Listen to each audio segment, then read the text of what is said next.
نن چې موږ راغلي یو د لزاکو کلي ته زموږ ډېر خواږه درانه عزتمن ملګري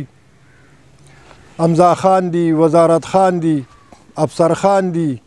ګوهر دي، دوی موږ له د ورورولۍ لاس راکړ او زموږ د ملي رهبر د آفتاب احمد خان شیرپو صاحب په کاروان کې موږ سره الله یاد کو بس الحمدلله روان شو.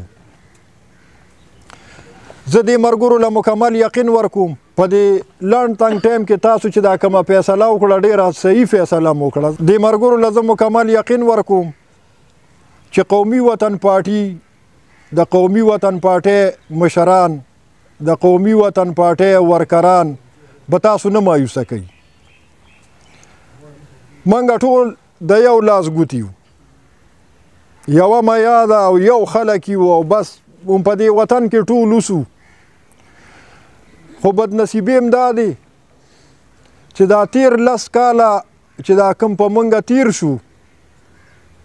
دا زه به ده ویم چې دا ډېر د غم کلونه و. بجلي یې رانه یوړه، تاسو خو دې ستنو ته وګورئ،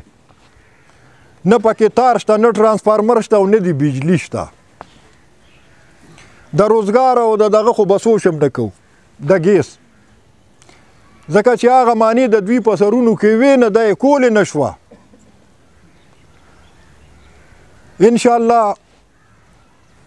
دا در سره زما وعده ده چې انشاءالله موږ به تاسو نه مایوسه کوو او په خپل لیډر په آفتاب احمد خان شیرپو صاحب خو که موږ څونه هم فخر وکړو به کمي. الحمدلله زموږ مشر نر دی او د پښتون قوم یو درد په خپله سینه کې لري او یو جذبه لري چې یاره زه د خپلو خلکو له څه وکړم. تیرو د دې 10 کالو نه مخکې تاسو چې وګورئ شیرپو خان چې کله زموږ به ممبر و زموږ مشري چې هغوی سره به وه منصبونه به و څه څېراله نه دي کړي. په ایمان که درته شروع شومه نو دا ورځ به ختمه شي خو د هغوی هغه خدمات به ختم نه شي. که په لیکلو یې درته ووایم نو زما په خیال چې د کتاب پاڼې به ډکې شي خو هغه د هغوی خدمات به پوره نه شي. دونهسې یې کړي دي، د هغې نه تاسو هم خبرې یې ښې په دې خپلو سترګو وینو لیدلي هم دي. که تاسو د خپل دغه ته وګورئ وروره، که ستاسو د روډونو خبرې، که ستاسو د صحت خبرې، که ستاسو د تعلیم خبرې، که ستاسو د ګیس خبرې، که ستاسو د بجلۍ خبرې،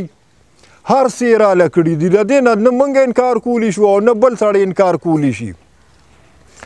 او انشاءالله راتلونکي وخت هم د ملي رهبر د آفتاب احمد خان شیرپو صاحب دی او بیا به انشاءالله دا د خوشحالۍ او دا د ترقۍ او دا د کامیابۍ دور به که خیر یو وارې بیا راځي. ورونو تاسو به ما سره یو واده کوئ، دې ته به نه ګورئ چې دا مولا دی او دا پی ټي آی دی او دا نیشنل دی او دا پیپل دی، خپل ځان ته به ګورئ او دې ته وګورئ چې تاسو له څوک ښه دی. ټول معلوم خلک دي، خپل وختونه یې تیر کړي دي، لاړل. په ایمان چې نن خو موږ آفتاب شیرپو پسې ارمان کوو او افسوس کوو چې کاش چې دا 10 کاله هم دې وې نو نن به زموږ د دې وطن او د دې علاقې دا حل نو دا اوس چې کوم دی. انشاءالله ښه په نره به هم خدمت کیږي. موږ ټول ټیم ګلیصب بابا، مزمل حاجي صاحب، ماجد خان دي، سرمد دي، سره زما موږ هم درته ولاړ یو وروره.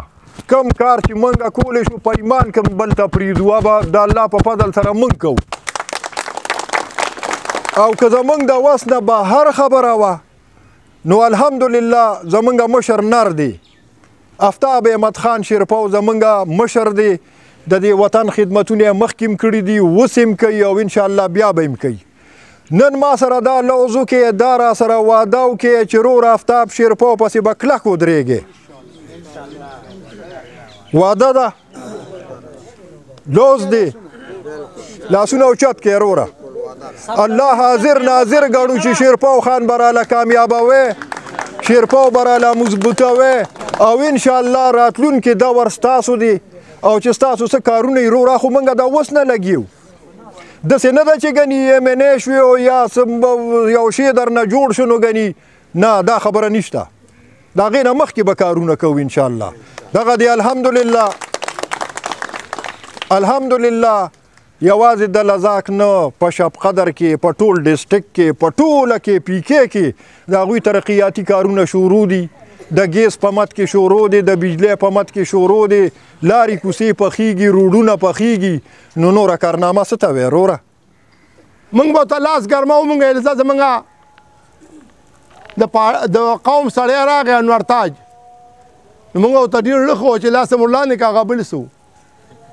هغه 3 پمپه جوړ کړه 3 پمپ په 4 کاله کې 3 پمپه جوړ کړه هغه چې کوم زموږ ایم پی اے صاحب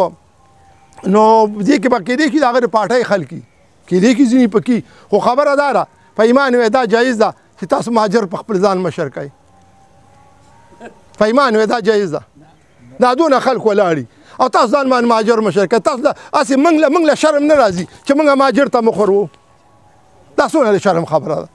د چشمو دوکان یو 200 روپۍ باندې په سکول کې ټیچر او نن چې کوم دی د 2 کروڑ روپو کروزر کې ګرځي